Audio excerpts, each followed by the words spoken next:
বাজারে আমার সেরকম যাওয়া হয় না, তবে আমার খুব যেতে ইচ্ছা করে, বিশেষ করে সবজি বাজারে। আমি 2 দিনই গিয়েছিলাম, 2 দিনই বলেছি ব্রোকলি নাই, আমি ব্রোকলি খুঁজি, ব্রোকলি পাই না।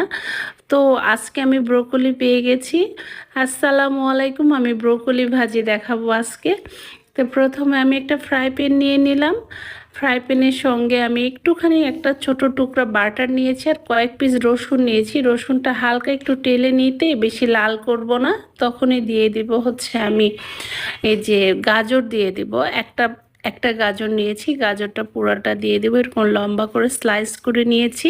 আর এর সঙ্গে দিয়ে দেবো হচ্ছে মিষ্টি লাউ, একটুখানি 1 পিস মিষ্টি লাউ লম্বা লম্বা করে কেটে নিয়েছি, মিষ্টি লাউ দিয়ে দিব। এরপরে দিয়ে দেবো হচ্ছে ব্রোকলি, পুরাটা ব্রোকলি নিয়েছি। এখন ব্রোকলি খুবই ছোট আর কি, পুরাটা আমি এখানে ইউজ করেছি। আর এর সঙ্গে দিব হচ্ছে যে কাঁচামরিচ 2টা দিলাম, তো বিচি ছাড়া কাঁচামরিচ আর কি, বিচিটা ক্লিন করে নিয়ে আমি লম্বা অংশটা দিয়ে দিয়েছি। আর দিয়েছি 2টা হচ্ছে পেঁয়াজ ফুল। আর এর সঙ্গে দিলাম হচ্ছে হোয়াইট পেপার 1/2 চা চামচ, আর একটুখানি লবণ।